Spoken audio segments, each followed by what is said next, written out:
आज हम लोग भारत के संविधान के विषय में चर्चा करेंगे।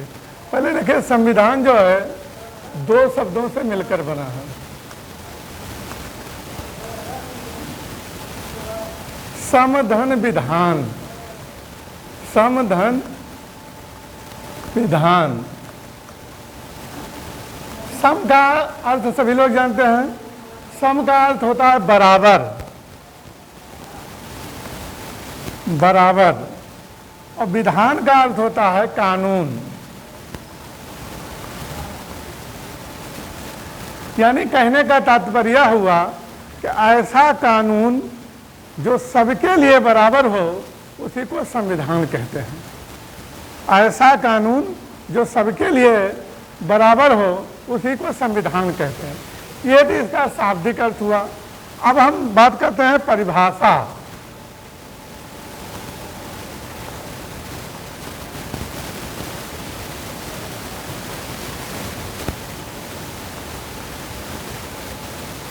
इसको जो है कैसे परिभाषित किया गया है, वह निश्चित नियमों का संग्रह जिसके द्वारा किसी राष्ट्र का शासन चलाया जाता है उसे संविधान कहते हैं। फिर से सुन लीजिए, वह निश्चित नियमों का संग्रह जिसके द्वारा किसी राष्ट्र का शासन चलाया जाता है उसे संविधान कहते हैं। अब हम बात करते हैं संविधान के प्रकार। अब हम लोग चर्चा करते हैं संविधान के प्रकार। संविधान के दो प्रकार होते हैं, एक लिखित संविधान, एक अलिखित संविधान।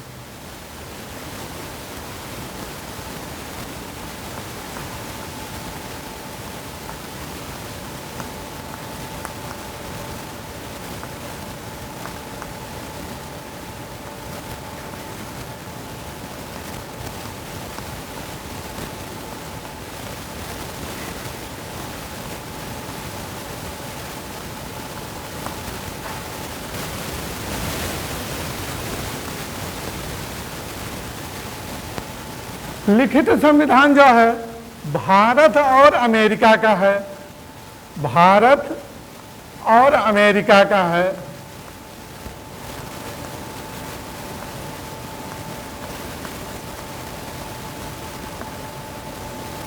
और अलिखित संविधान ब्रिटेन का है, जिसको हम एक अन्य नाम से जानते हैं, जिसे इंग्लैंड भी कहा जाता है।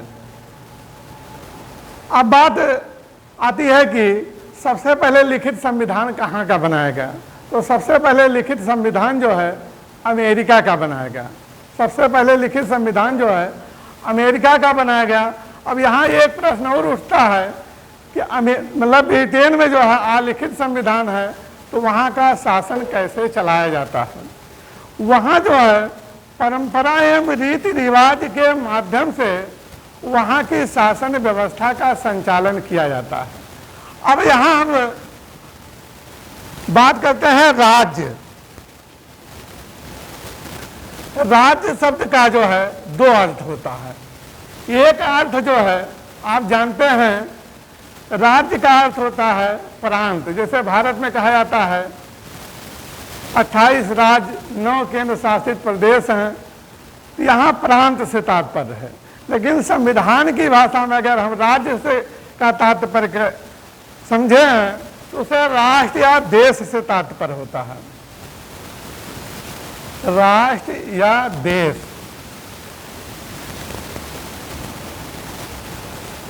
अब राज्य के आवश्यक तत्व, राज्य के आवश्यक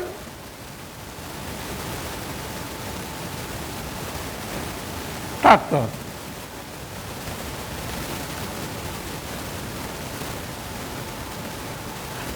तो राज्य के 4 आवश्यक तत्व होते हैं: जनसंख्या, भूभाग, संप्रभुता और सरकार। जनसंख्या,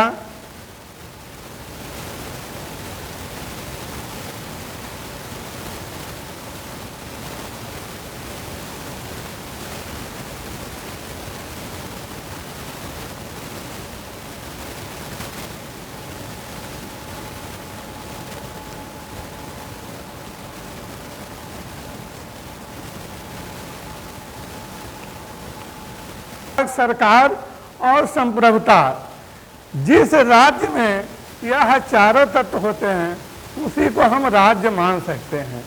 अब बात उठती है जनसंख्या। जनसंख्या पहले प्राचीन काल में बहुत छोटे छोटे राज्य थे, तो प्लेटो ने कहा कि जनसंख्या सीमित होनी चाहिए। आज भी कहा जाता है कि जनसंख्या उतनी ही होनी चाहिए जितना राज्य उनका भरण पोषण कर सके। सारी समस्याओं की जड़ जो है जनसंख्या होती है। भूभाग के विषय में कहा जाता है कोई निश्चित सीमा नहीं होती है, जितना अधिक से अधिक हो जाए वही ठीक रहता है। सरकार जो है, अधिकतर देशों में 3 प्रकार की सरकार होती है, केंद्रीय सरकार, राज्य सरकार और स्थानीय सरकार। संप्रभुता का मतलब होता है सर्वोच्च शक्ति, जो स्वयं निर्णय ले सके, उसी को जो है किसी पर अधीन न हो, उसे संप्रभुता या सर्वोच्च शक्ति कहा जाता है।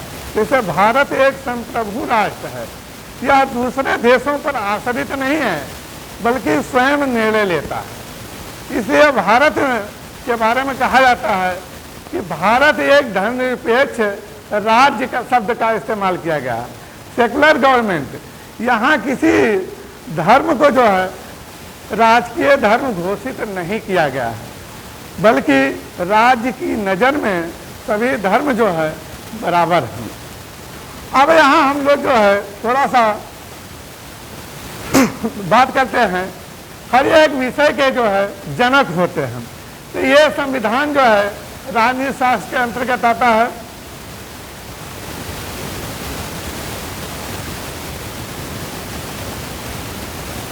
जितने भी विषय हैं सबके एक न कोई विद्वान जो है जनक होता है।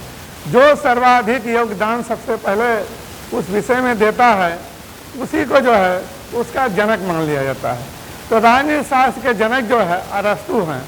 अरस्तु जो है कई विषयों के जो है जनक हैं। वो बहुमुखी प्रतिभा के धनी व्यक्ति थे।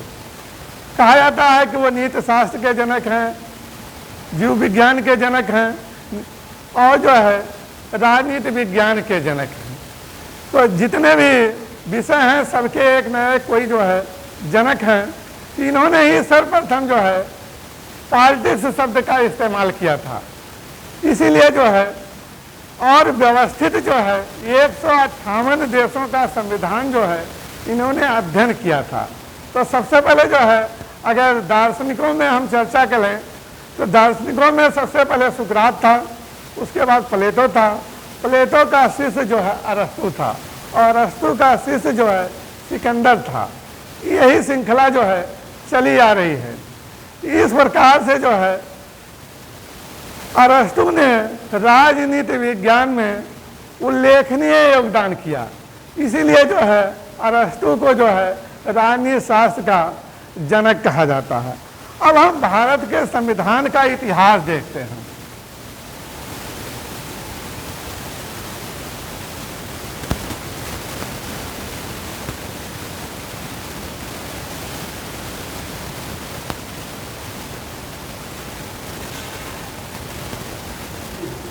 भारत के संविधान की ऐतिहासिक पृष्ठभूमि अगर देखा जाए तो 1600 ईस्वी में ब्रिटेन में एक कंपनी का गठन किया गया था, east India company. East India company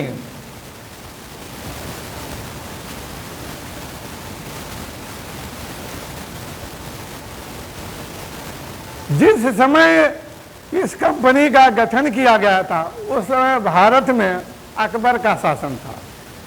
लेकिन बाद में जो है जहांगीर के शासनकाल में ईस्ट इंडिया कंपनी को व्यापार करने की अनुमति मिल गई और ब्रिटेन में इस कंपनी का गठन किया गया था। पूर्वी देशों के साथ व्यापार करने के उद्देश्य से इस कंपनी की स्थापना की गई थी और धीरे धीरे जो है यह एक व्यापारिक कंपनी थी, लेकिन बाद में इसका उद्देश्य जो है बदल गया और उसका उद्देश्य जो है राजनीतिक हो गया।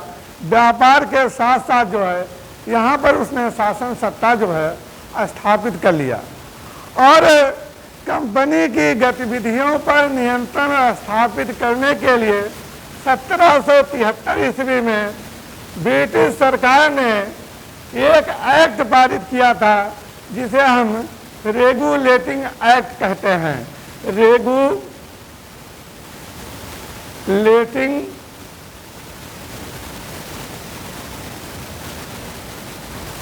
एक्ट। ईस्ट इंडिया कंपनी के कर्मचारी जब भारत में आए तो उन्होंने धीरे धीरे यहाँ पर व्यापार करना शुरू किया और उनका उद्देश्य जब बदल गया तो शासन सत्ता स्थापित कर लिए और ईस्ट इंडिया कंपनी के कर्मचारी दिन प्रतिदिन जो है अमीर होते चले गए। कंपनी की गतिविधियों पर नियंत्रण स्थापित करने के लिए ब्रिटिश सरकार ने 1773 ईस्वी में एक एक्ट पारित किया। इस एक्ट में खास बात क्या थी?